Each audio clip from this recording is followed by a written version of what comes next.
Thank you for tuning in. If this is your first time joining us, welcome. We hope your experience is fruitful. Please feel free to visit our website to find out how you can join our growing family. While we are loading your experience, please do us a quick favor and hit that like button from whichever platform you're watching or listening on.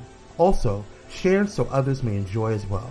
And we hope you would consider hitting that subscribe or follow button so you can check out more of our amazing content. Alright, let's start the show.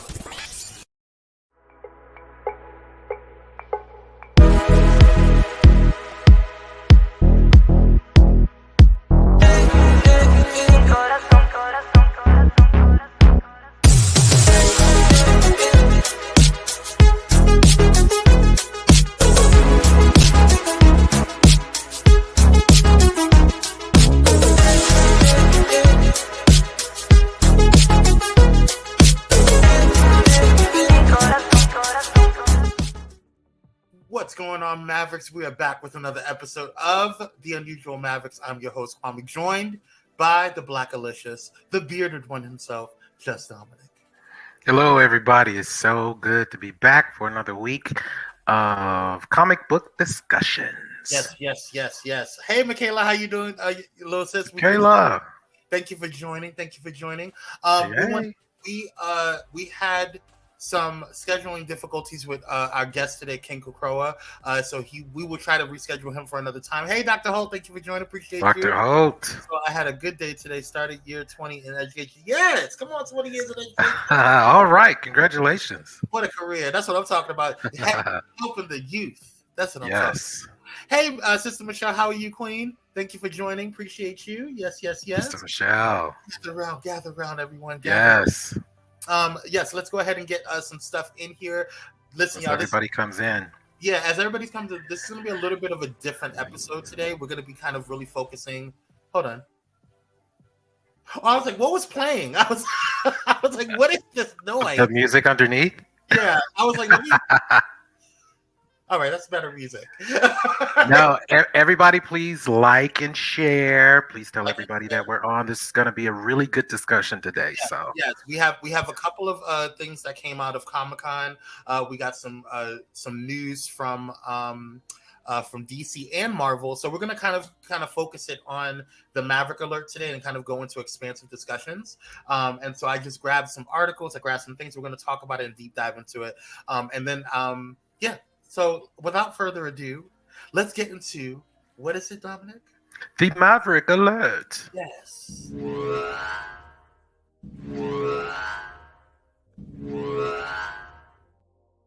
I completely didn't even have it up. There we go. Every single time. There it is. There we go. All right, here we go. So today's topic is what is going on. There's a lot of crap going on with Marvel and DC, and we have problems. We have issues, we have things that we need to discuss. And so first up on the agenda on this breaking news is, let's go ahead and pull this up. Cool. All right, so this one is coming out of Marvel, and it looks like Marvel confirms the darkest Iron Man theory after Rhodey's Secret Invasion twist. Marvel's Secret Invasion finale has seemingly confirmed the darkest theory about the Skrull posing as Rhodey and the events of Avengers Endgame. So for those who did not watch the last episode, to include myself, because I did not watch it yet, but here's a little bit of a spoiler alert.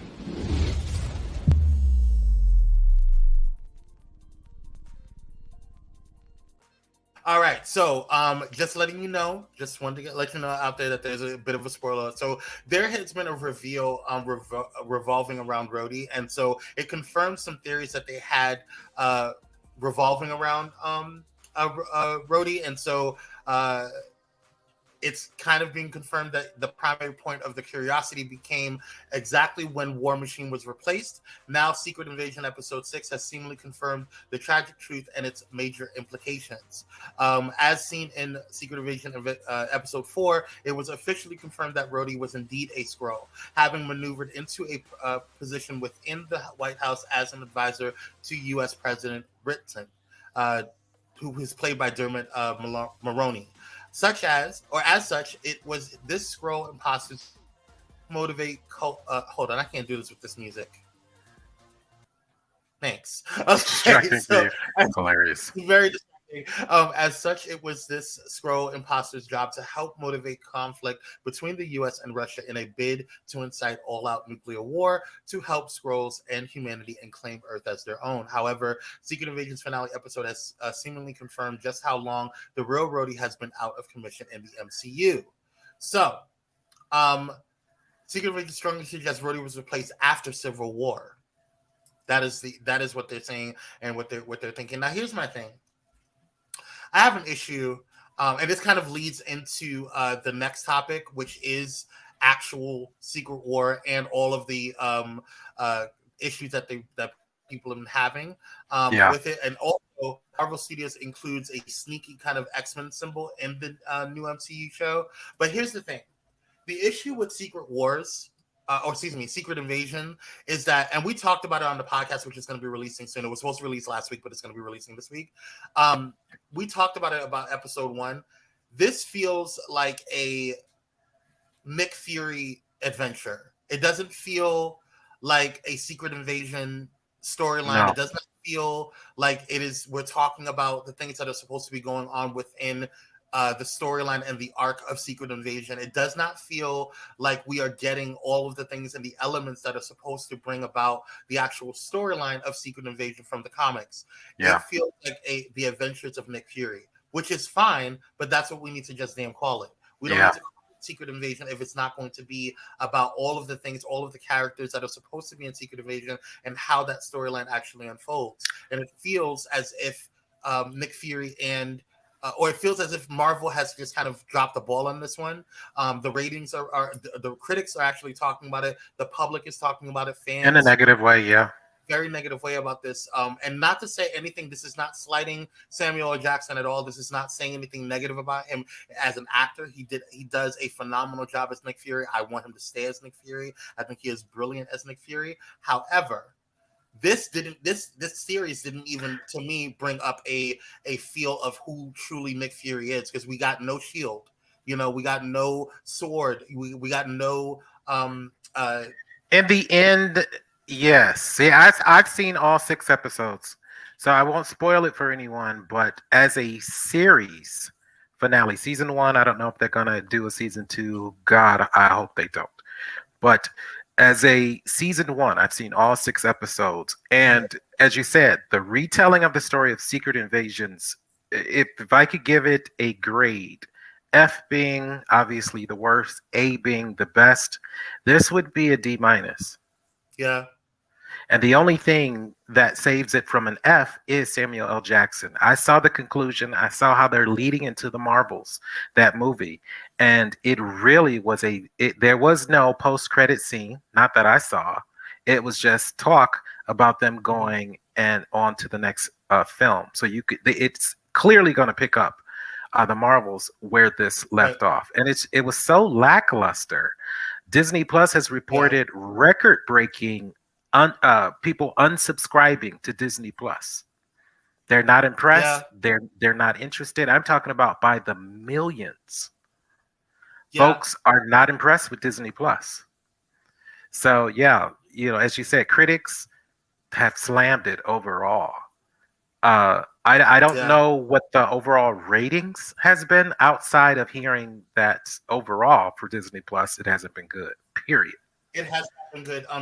Disney Plus, a lot of the fans, at least from the Marvel side, a lot of the Marvel fans have been holding out with Disney Plus because of the fact that they're still trying to see, how they unfold. But the new content that Disney Plus is giving is just lackluster. And then also the new content that we're getting, the series that we're getting from Marvel is just it's not what we're expecting. It's not as a whole what we're expecting. Like I said, this doesn't even give the arc of Secret Invasion. This doesn't give no, it doesn't. And to see the final scene and the final fight scene and how they did everything, it was so poorly done. The CW actually did a better job with their Crisis on Infinite Earths and their Elseworld story than this, and that says a lot. That says a lot. Yes. So I don't I don't know. This is not good for Marvel. It hasn't been looking good for Marvel.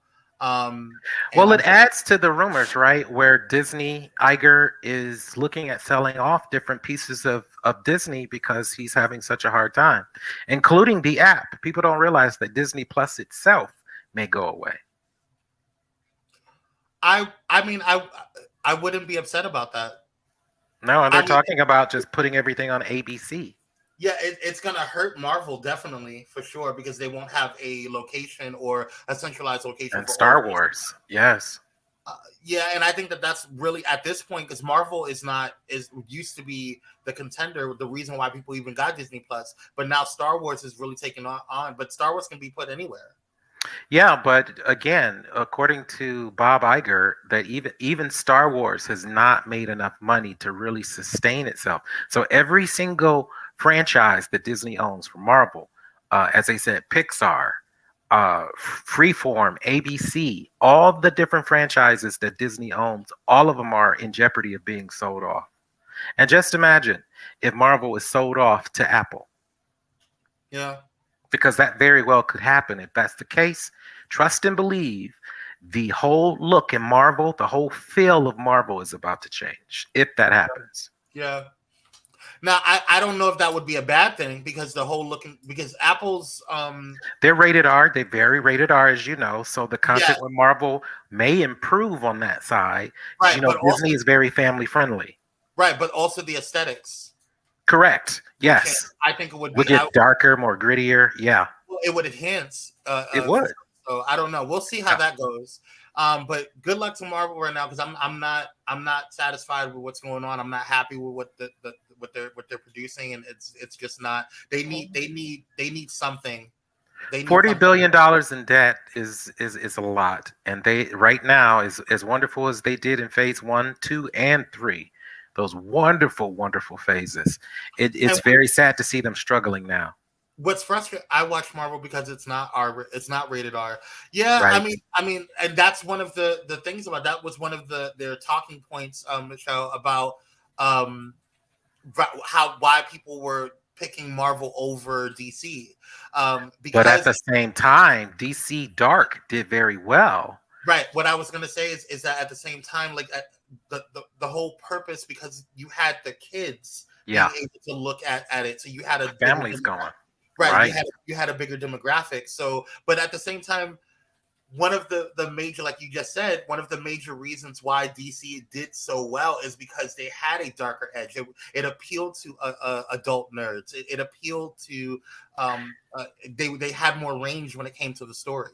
Yeah, and now that Disney has bought the rights to Deadpool, as we see Deadpool a shooting, Deadpool, the comic book, is rated R at best. It is rated R. And it has Deadpool fans are huge. And so we'll see how they do the movie, what direction they go in, because it is not kid friendly. Not that one. Well, we'll see how it goes. Next up on the list, though, is DC. James Gunn announces when DC Studios' new movie canon starts. And it says, this article which is coming out of The Direct, says, ever since it was first announced that James Gunn would be completely rebooting the DCU, fans have been hard at work figuring out when exactly this new timeline would be starting up. At the very least, audiences knew that Ezra Miller's The Flash was not. I hate when they say it's Ezra Miller's Flash because he's not. Whatever. No, let them say that. Let them separate him from everything else. The shade was not the Ezra Miller's Flash was not officially the starting point, despite its leading star ending the movie in an alternate reality. And neither of the other two DCU movies releasing later this year, Blue Beetle and Aquaman and the Lost Kingdom, would be the beginning of Gunn's world either. So if it's none of those, when exactly is it going to be? Well, fans have to wait all the way until 2025 for Gunn's new Superman Legacy film to release. Taylina, do you mind answering the door? Thank you. Sorry guys. We're live. We're live. I'm at work still. So if it's not none of those, when exactly is it going to be? Will fans? Okay, so it says DCU canon confusion addressed by James Gunn. A new comment from DC Studios co-led James Gunn on Instagram shed some light on when the new DCU canon starts. In response to a confused fan trying to make sense of Nathan Fillion's dual casting with the DCU, having played TDK in the.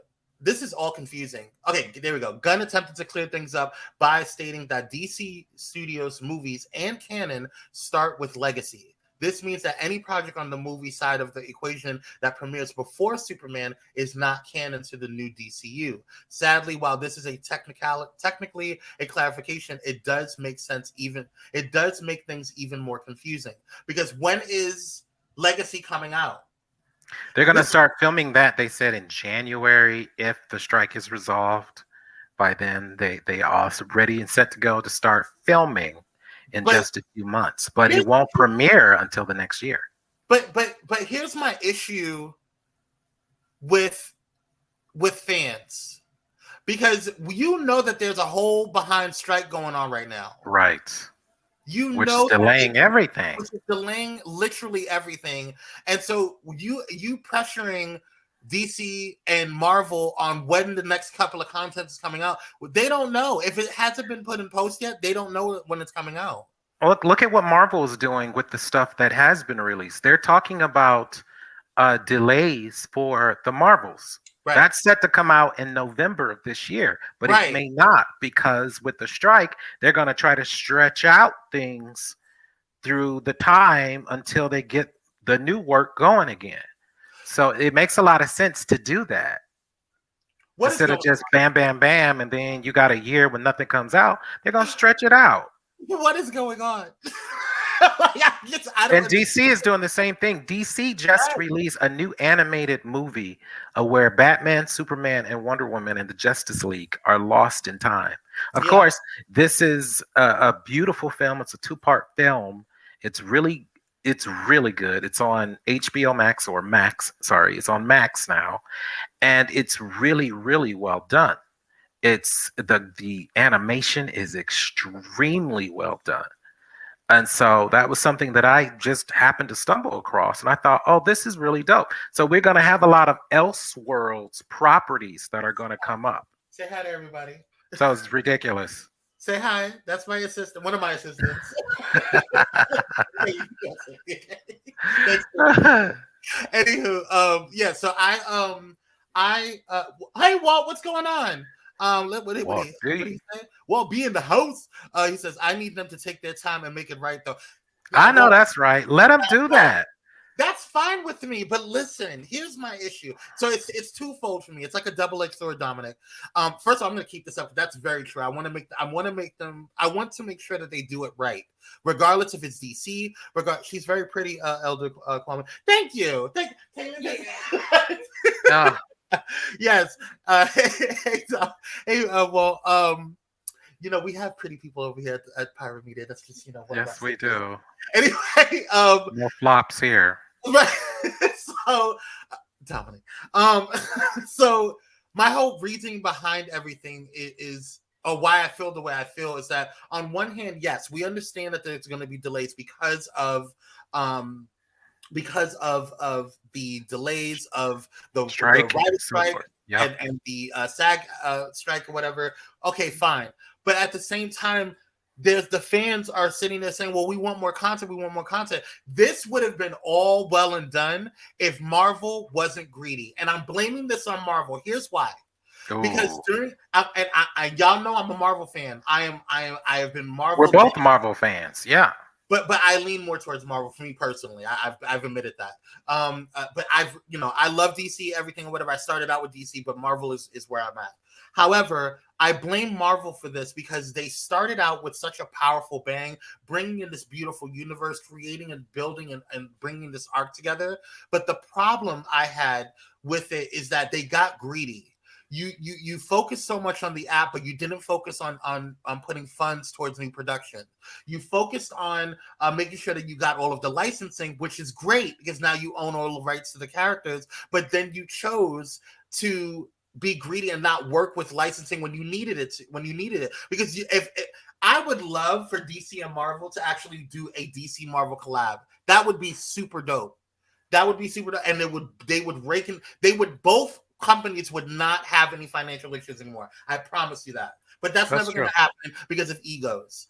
Amy Jones. Hey, Amy, how you doing? She said, I'm a Marvel fan. That's true. Marvel and DC did a crossover comic book, which, to my understanding, to this date, is the most successful comic book from either franchise. They outsold everything from Marvel and DC with their collaboration. They absolutely did. And that is absolutely true. So, the fans were asking James Gunn, was he open to since we're talking about the multiverse, would he be open to a crossover? And he said he would. It would be nice if we could see that now during this whole Elseworld saga. But it sounds like what we're going to see very soon from the DC side is a lot of people love the Matt Reeves Batman movie with Chloe Kravitz as Catwoman. So there is a series, the Penguin series is, as far as I know, is completely done.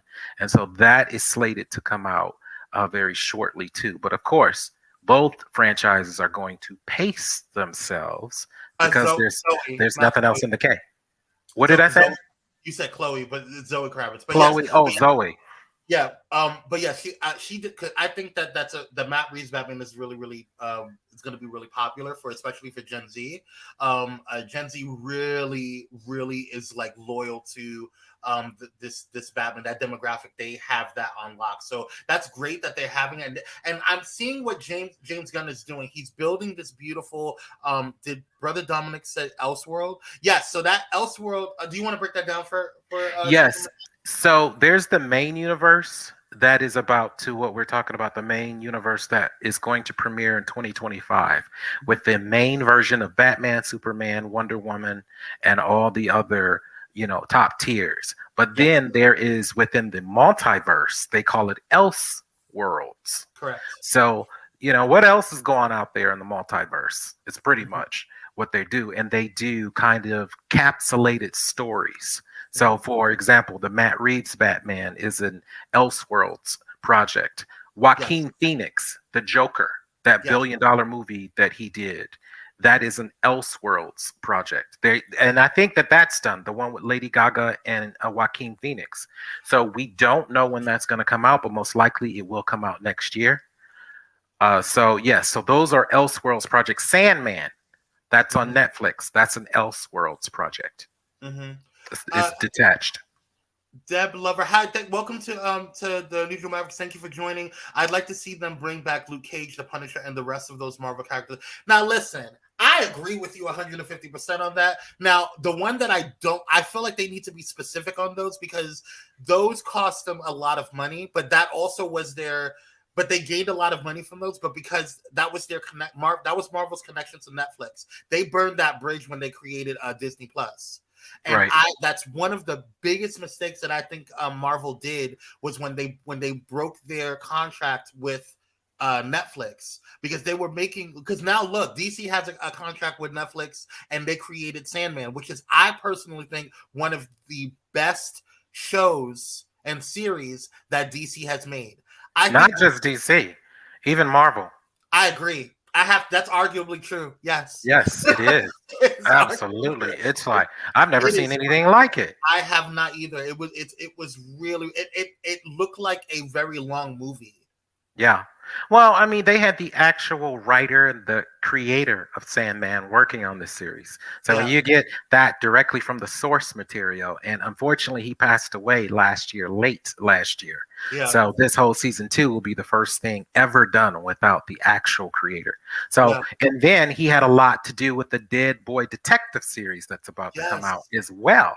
Yes. And that's connected to Sandman. So we'll see how. Rest in peace, Neil something. Neil, you know what your last name is, but rest in peace. Yes. All right. Yeah, So let's get into some Comic-Con news. So this past weekend was Comic-Con, and so there's been a lot of buzz. Dominic and I talked about some of the stuff that was coming out last week as well, or last Thursday. But there was a bunch of trailers that came out. We're not going to go through all of them. I just felt like, and a bunch of news that came through. There's so much going on this past Comic-Con, which I thought was really, really good because it showed people that SDCC was successful. Yeah, it was. It was very old school. It's like a traditional Comic-Con without all the stars. Yeah, without all the commercialization, which right. which to the diehard nerds, I thought that was really really cool and good to have. Now, first up, there was a announcement that allegedly the Blue Beetle director wanted to pitch DC a Bane or origin story. Now, I brought this up for a reason, but let me read what's going on. So it is being reported by superherohype.com. Blue Beetle director Angel Manuel Soto has spoken about a Bane origin story that he wanted to pitch to DC before making Blue Beetle. In an interview with Den of Geek, Soto revealed that he originally wanted to pitch the idea of a Bane story, origin story that delves into the backstory of the villain, noting that he thought there was something interesting about exploring how one's Batman iconic antagonist became who he is. Now, here's what I feel about this. I think this is cute for Disney or Warner, but I didn't think this was necessary. I think if they do this, this is going into that whole what's his name? Black Adam phase. Black Adam issue that they were having where we're talking He's not famous enough. He's not famous enough. Right. But you know what? Can I just say if it's done right, it could possibly work. So if he's a part of an ensemble cast, let's just say now what I would do if I were this guy. Now I know that he's Hispanic, so he wants to highlight Hispanic characters in the DC universe. Mm-hmm. Most people don't know Bane is Hispanic. He's Mexican, I believe. Mm-hmm. So with that, it would really be nice if they did a movie with him to pair him with, get this, Deathstroke and Amanda Waller. Oh, wow. Yeah. That would be the only way a movie like that would really pop, because you need a bunch of super hardcore, supporters. You can put a Bronze Tiger in there. You can put a lot of mercenaries and make it, because he's a mercenary. So make it a mercenary film, and it'll be a lot like John Wick. They're not going to bring back. They're not going to bring in Bronze Tiger. They're not. You know how long it took us to get Black Panther? They're not going to bring in Bronze Tiger. And Michael Jai White had to fight to play him in the DC universe on TV. Right, and if they clear this, then we're not going to get much other than that. Now that would be a flop, man. Yeah, exactly. We may get some Batman cameos, but we're not. I don't think so. It would really be smart if they did that. They could do so many cool people. Dwayne the Rock. No, I agree, and he's not. He is not. They have seriously. They have. Yes. Yeah. There's a lot of bitterness there, so he will not be back. I don't even know if he's going to come back to Warner. Period. No, I don't. Who knows? It doesn't look like it. Yeah. So right now he's at Disney. Yeah. So now he's left. Wait, The Rock? Yeah. Oh, he left. He left Warner Brothers, and now he's at Disney. Yeah, he's doing all these Disney movies and all that stuff. So. Oh wow. Oh, we'll see how that turns out. Yeah. Another thing any more thoughts on Bane? No, I just think that when you put Amanda Waller, you put Bronze Tiger, you can pull Bullseye, you can put all of that Amanda Waller stuff in here. Oh, that'll be hot. It'll be almost like a Suicide Squad movie, but not. But that's going to be an Amanda Waller show now, and I don't think that's going to be. They're not going to do. We're already getting an Amanda Waller movie. Yeah, but if you do it where he's the main antagonist and you put Deathstroke and then she pops in every now and again, like she did in Peacemaker, because she should be in everything. Amanda Waller is like Nick Fury. You should always see her popping up at the end or at the beginning to instigate something. That's what she does. Yeah.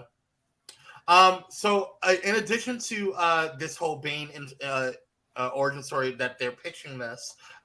There was also a release of the trailer from The Legend of the White Dragon. Oh yeah. Those who do not know, this is a Power Rangers type thing. So those who are Power Rangers fans, this was a huge go Power Rangers. Right, and this is a huge deal because the lead actor, what do you call it? Or not the lead actor, excuse me. The oh my god, I need to get the one of the legendary, the white Power Ranger, right? Yeah. Right, he passed away. Right. He passed away from suicide, and that's I'm gonna find the cast. Right after filming this movie, right? Right after they wrapped. Correct. Yeah, that's so sad. Jason David Frank, who played the White Ranger in the original, and has been a Comic-Con legend, and just kind of a nerd legend. He really was a big deal, and this has him in it because he's a lead in it, and it's the legend of the Green Ranger and the White Dragon and the White Ranger and stuff like that. So they're doing a new take on it, and I'm looking forward. I actually want to take it. I was a huge Power Rangers fan, and so this was a big deal when this was announced at Comic-Con. And then the way that the trailer looks, obviously, you guys know we can't play the trailer because of YouTube rights and right, ridiculous. Yeah, this is going to be good. But check it out, though. If that's something that you're into, you grew up with, your kids grew up with, they yeah, check it out. Yeah. All right, you guys, we're going to take a quick commercial break, and when we come back, we're going to talk some things. I have some thoughts on these two studios, and I really think we're about to have some problems. We're about to have some problems, so we'll be right back. Stay tuned.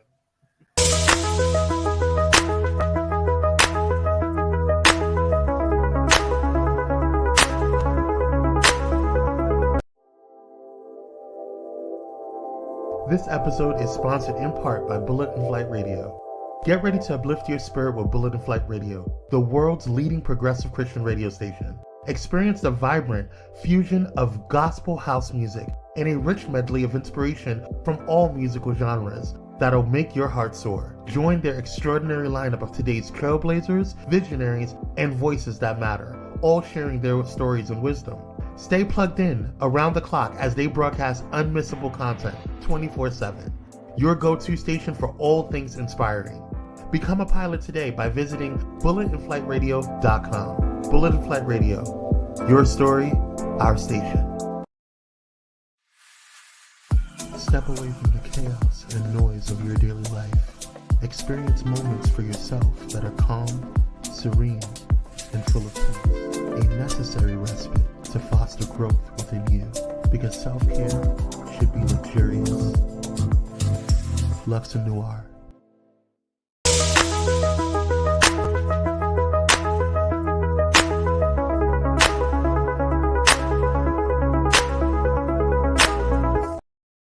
And we're back. Thank you guys for tuning in. If you're just tuning in, do us a quick favor and hit that like button, share, and subscribe if you haven't done so. And like the video. We appreciate you. You okay there, Dominic? That commercial was kind of. Cupcake is right. Oh my god! I'm like, oh. You guys are so ridiculous. Only fans, huh? Okay. Oh, anyway. Absolutely not. I am saying this. Thank you very much. All right, guys, let's talk about some things over here. So we're talking about Marvel and DC and just the shenanigans that is going on with it. I personally, as a fan of both Marvel and DC, I'm just exhausted. I don't know if anybody else is feeling this way who are into the comic world, who are blerds, but I am exhausted with the drama. I'm exhausted with the mess. I'm exhausted with the lack of preparation. I'm exhausted with just the overall disregard for the needs and wants of the fans. And we've warned you guys of stuff that we've been looking for and what we've been wanting. And it seems like people are just getting in egos. People are leaving one place to go to another place, going with this place to go to that place, and nothing seems to be getting done. We now have a writer's strike. We now have an actors guild strike, or excuse me, SAG-AFTRA strike. And it's causing us stress. It's like we went from having a pandemic to where everything was shut down to almost another pandemic where everything is shut down, and it's a mess.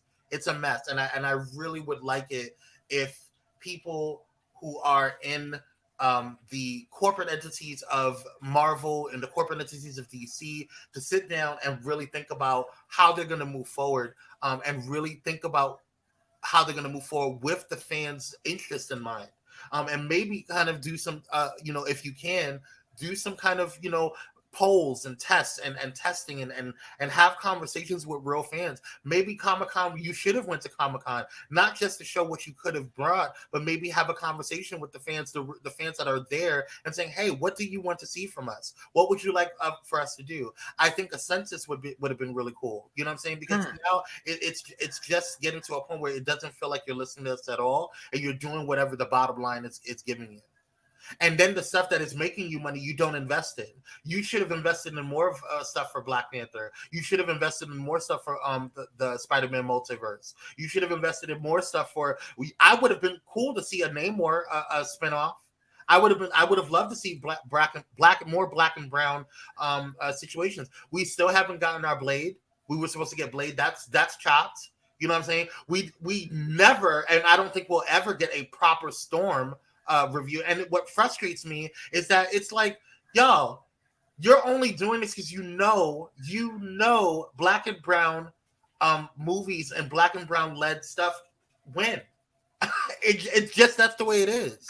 Well, I was watching a documentary that was released during the Comic-Con, San Diego Comic-Con, last week, and it was a DC based or produced documentary about comic books, but it included Marvel.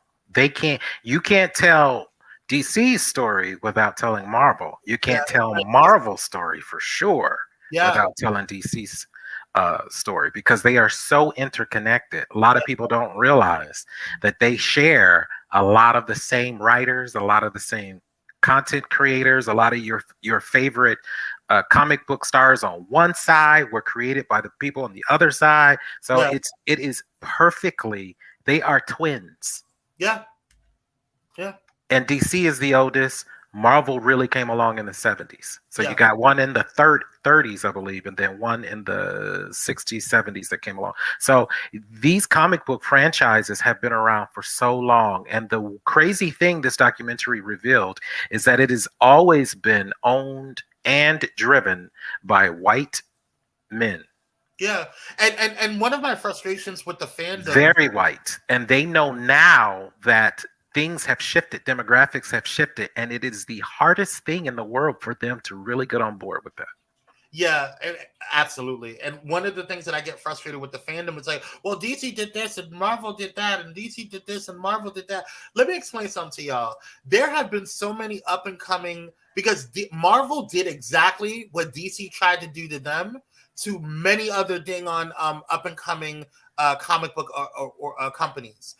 Many different type of production companies that tried to come up and build their own stuff. DC did the same thing. They tried to shut stuff down. They bought stuff out. They pressured them. Oh, they're both dirty. They both are very dirty. So don't make it seem like Marvel is better than DC or no. Marvel. Because Marvel did Black Panther, that Marvel is woke. Right. Marvel is not woke. Or because DC gave Dwayne "The Rock" Johnson an opportunity. They're not. No, neither one of them are woke. Neither one of them are have our best interest in mind. Because if they did, we would have had multiple Black Panthers. If they did, we would have had multiple Storms. We would have had a Bronze Tiger movie. We would have had multiple. Mr. Terrific. Mr. Terrific. Vixen. Oh my God! Can we get a lot of Black women, even our sisters on here, if they knew how amazing Vixen was on the DC side, they would be like, "Oh my God, who's my favorite, like Storm or Vixen? Right, Storm or Vixen? They are Barbie, so." They would. I love. Who's Barbie? Vixen. Yes. Vixen was a phenomenal role model for our young queens growing up. I just don't understand. I don't understand. I don't. It's. But you know why? Correct. I know why. And when we were looking at even who created some of our favorite, like Black Panther, a white man created Black Panther. Yeah. Black Lightning was created by an Italian. I'm sorry, Assistant Michelle said, who the heck is Vixen? See, that's what I'm talking about. That's what's if you have HBO Max, or Max as we know it now, search for a movie called Vixen. Yes. And you will see And some really good stuff, and you'll learn all about her background. she said, "I never heard about Vixen." Most people don't know about Vixen. Yeah. So Vixen is a super. Let me actually pull up. So She's a queen. She's an African queen. I can tell you who she is. She's an African queen, just like T'Challa, Black Panther. She comes from an African tribe, fictional tribe and community, just like Black Panther. Her tribe and stuff wasn't as technically advanced, but what she was given was a totem, a necklace that has like a panther god, but far more than that, just like Black Panther. So it gives her all of the powers of the jungle and any animal. She is she's gorgeous. She's a supermodel. She's beautiful. She's smart. She's fierce. And she's very fierce. She's just a black goddess. Like she is everything. She is literally like she is that girl. And for me, when I see Vixen, I think of what could be with DC. I think of and it reminds me of the how Storm was kind of like what's the word downplayed. Downplayed, slighted. Slighted is the better word for what I was looking for. But that to me is I'm pulling up pictures for you guys so you guys can see who Vixen is. Vixen is life. It is so good. Yes, Vixen is that girl. She is. She is that girl. She's one of my favorites in the DC whole universe. Yeah, and she's not no punk either. She can hold up with the best. They wrote her to look like Tyra Banks. Mm-hmm. To be literally an African queen with the superpowers of everything that's in Africa. Yeah. She is just everything. She is everything. And I'm trying to pull up some things here, but it's not. Oh, here we go. Here is one picture of Vixen. That is Vixen right there. That's one of the pictures of her. That's her totem, and that totem around her neck gives her so many different kinds of powers. Yeah. She can fly. She can heal herself. She can do all kinds of things. She can run as fast as the Flash. Yeah, she can. There's nothing she can't do, really. There's really nothing she can't do. She is that girl, and that girl she is. And so Vixen is that girl. Here's another one of her. This is probably a better depiction of Vixen. My person from the comics. She is a amazing, powerful comic book character that is just gone so underrated, just like Storm has gone underrated. Correct. But as you can see, are we surprised? Wait, hold on, there we go. Are we surprised by who is in charge of DC and Marvel on why certain things are, yes. And Gunn says that he hears what's going on. And that's why he's going to give us Mr. Terrific in a huge way. He's talking about Vixen in a larger way. But it still does not sound like they're going to get their spinoff movies or spinoff shows. They're just going to be part of the ensemble cast, which is not good enough. Yeah, it's just they've been around. Storm and Vixen are over 30 years old. So you mean out of 30 years of series after comic book series after rebirths that you can't tell any of her stories? Yeah. Either really? Right. Now, so I just saw in the comments here, Michelle says John Cena is not a good actor. the white I disagree. Running things, running things. Yes, indeed. Now I disagree. I liked him. I think John Cena's was okay. I think he got better. He got better in over time. I enjoyed Peacemaker. Now, where's the comment? There it is. I see HBO Max only one episode. Now, this is what you should be looking for. If you don't see this, then that's not. This is the Vixen movie that you need to see. This will give a good depiction of who she is. This is probably one of the best versions of what they produced. And this is what we're saying. Storm needs her own movie. At least, if y'all don't cast a live action person, at least give us animation. Yeah. Most of the time, they do it better in animation anyway. They do. All right. Well, there's one more thing that I want to talk about. Let me pull this out the way because this is not. There we go. All right. So there's one more thing that I wanted to talk about, you guys, when it came to Marvel. Excuse me, DC. My Adventures with Superman saw no interference with DC Studios, and says producer James Gunn. No, I'm sorry. Yeah, it says producers. My Adventures with Superman showrunner Jake Wyatt assures DC Studios co-CEO James Gunn did not interfere with the animated series. Now, let me explain to you. Goes hand in hand with what I was just talking about. The reason why I feel like situations like this, he didn't interfere with situations like this because of who the main character was. They knew that, and on top of that, Jake Wyatt is very true to story. Like he's very that type of person where he's like, I want to make sure that the story aligns with the comics. And although he did some twisty turns and certain things, like it's like the My Adventures of Superman's the series. Oh, he based a lot of powers off tech. Yeah, and it was kind of weird. I saw that. And I agree. Like, that's not comic book accurate, but that's cool. It's fine. It's comic book. It's a new take. Right. It's a new take. It's a newer comic, but it's like, why did you choose that? But that's fine. But you're not going to get any interference with stuff like that. But you'll get interference with stuff like this. You know what I'm saying? You'll get interference with stuff like this. You know, you'll get interference with stuff like this. You know, you'll get interference with stuff like this. Does anything seem like a common denominator to you? You know, we even believe our own people even will see someone white say something or in a movie and then see almost the same thing in a black version. And even our people are going to go for the white because the assumption is they do everything better. There's more money, there's more eloquence, there's more this, there's more glitz and glamour and more explosions and more da da da da da.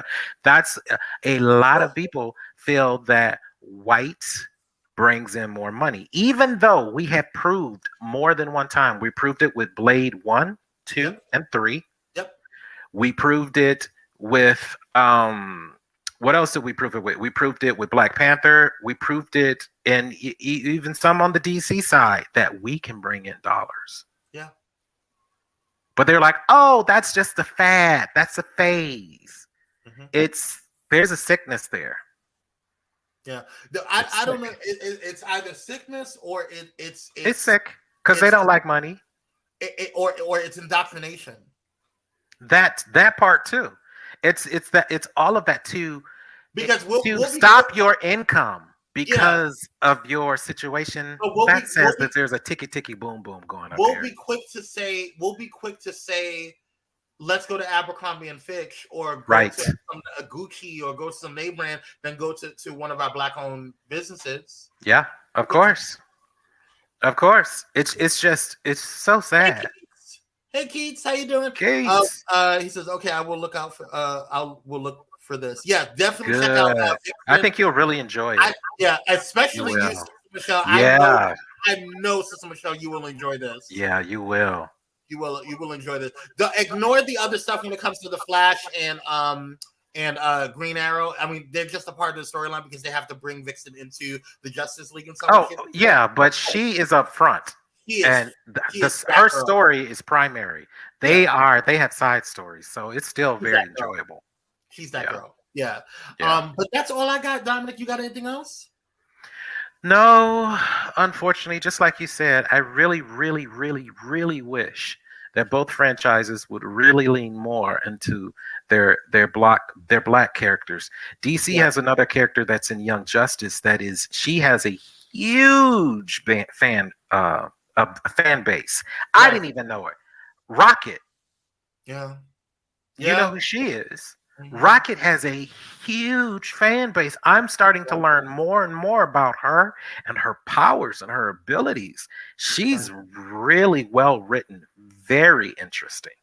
Yeah. Rocket's actually pretty damn dope. Yeah. She's really damn dope, actually. And I think that she's been kind of she's gotten really popular in Young Justice. Yeah. But I think I learned so much. Thank you. You're welcome. And for those who are interested, once you watch the animes, I think you guys will enjoy how some of the DC anime is. I would also encourage you guys to get into the series called Young Justice. That's a pretty dope series. Oh my god, it's very well done. Speaking of Young Justice, why didn't they do a series on Aqualad? Well, that was another thing that's another person. He's black and gay. Oh, yeah. He's the heir apparent. When Arthur becomes the king of Atlantis, he says, I can't be Aquaman anymore in Justice League. I am the king of Atlantis. So Aqualad, you become Aquaman, and you take my place. He's a black, beautiful gay man, and they have no interest in showing him. And he always has been. And he's a better leader than Robin, in my personal opinion. He's a better leader than Robert, yes. He's very strategic, he's super smart, and he's very powerful. By the way, there's Rocket. This is Rocket, yes, and this is Young Justice. And in the middle, you see Aqualad, who is the current leader of the Young Justice team. Yeah, and he's again openly gay, and I guess in Atlantis they didn't learn anything about all this stupid Bible stuff where they added all kind of stuff and all that dumb stuff. So it is so nice to see somebody so pure. The character. Now, Michelle, it's not apparent that he's gay until probably season 3, 2 or 3. Yeah. Is it 3? I think it's 3 when we meet his boyfriend. Probably is husband, boyfriend, something. Yeah, well, they didn't. In the comics, they didn't get married until the later on series. Okay, I was like, they did get married, but later on. Yeah, their fiance. Yeah, it's a beautiful story. I mean, he is quite a warrior. He's a man's man, and it just happens that he likes dudes. So, how do you know he is gay? How is it developed? So we know that he's gay because they show his partner. They show that they're in love and that they're talking about life. And you'll see. They have a home together. They built a life together. Yeah, they're very in love with each other. And it's very normalized. It's very like like it's supposed to happen. Like it's just. That's what I mean. Like in Atlantis, there is no all of that dumb stuff. There's no homophobia. There's none of that. It's none of that. It's on HBO Max. Yes, that's on Max. Yes. Correct. There's also a really good movie with Bronze Tiger in it that you and I saw, and we were talking about it. And I really suggest that you all check that out. It's a 1970s version. Remember that 1970s where it felt like we were watching a Shaft movie? It was like Enter the Dragon or The Dragon. And Bronze Tiger's in it. It is so good. Yeah, literally. It is like a black exploitation movie. It's so good. Yeah, and literally any of the DC animes you guys can check out. It's really good. It's. I can't remember. Do you know the name of that one? The one with Brown Tiger. Do you remember it? I think it's called Enter the Dragon. It has dragon in the title, but it's a Batman movie and it's called Fucking Dragon. You're gonna make me look it up. But anyway, it's a really good movie. I'll send you the information, Michelle. I'll send that to you. But Soul of the Dragon. Soul of the Dragon. Yes. Soul of the Dragon. That's a really good movie. Actually, I have watched that about 3 times. Now I want to see it again. I want to see it again. Yeah, because I remember that. Now that I'm looking at the pictures of it, I was like, oh yeah, I remember that was good. It was kind of it made it seem like Bruce was like a Bruce Lee. Yeah, it was very 70s, and people who grew up in the 70s and early 80s, like myself, they know what I'm talking about. All those movies were like that. How was that, Keita? I keep seeing it scroll on Max, but I haven't. It's unrelated to comics, but I definitely. Okay. Yeah. I'm gonna look it up. You're welcome, Sister Michelle. All right, you guys, we're gonna go ahead and head out. I got a meeting to go to. Yes, and please don't forget that the series that Kwame and I talked about, the African series, all African actors, the animators and storytellers are all South African or all African. Mm-hmm. And it's a beautiful series that is on Hulu, is it? Mm-hmm. Or Netflix? Wait, what are you talking about? Which one? That beautiful African animation. That is on Disney Plus. Disney Plus. Yeah. So good. Yeah. It's really, really good, actually. We talked about that with the shorts. You talking about with the shorts? Yes, I just wanted to mention that again because it is so good. If you guys haven't checked that out, it is worth checking out. Disney Plus. You're right. It's Disney Plus because we criticized them for not advertising it at all. Now I'm gonna be mad that I don't know the name of the series. We just talked about this. Oh yes, Kazazimoto. Oh Yeah, Kazazimoto. Kazazimoto. Yes, and I think So I had good. a picture of it on here somewhere. I don't know if it's still on here. I think I It's lost. so unique. It's so independent of everything. Yeah, And I like it because even though we want to see the black characters in Marvel and DC, they're still owned by white men. Yeah. And that really bothers me that these fictional characters are owned by white people. But these characters are owned by black people. And I really like that. Yeah, and they're shorts too, so you guys can just watch it without. And about 15 minutes longer, so right? 15, Yeah. 20 minutes, and stuff like that. So, but yes, all right, you guys, we gotta go. I gotta go for sure. The scroll, it was very informative. Okay, awesome. Good. I'm gonna check out the scroll. All right, you guys, love you guys. Thank you guys so much for tuning in. Appreciate you. Hit that like. Thank you. Yes, Yes. Share if you haven't done so already. Make sure you subscribe if you haven't done so, and join the Pyro fam. And we will see you guys on the next one. Until then, stay unusual, you guys. Stay unusual. Bye. Bye.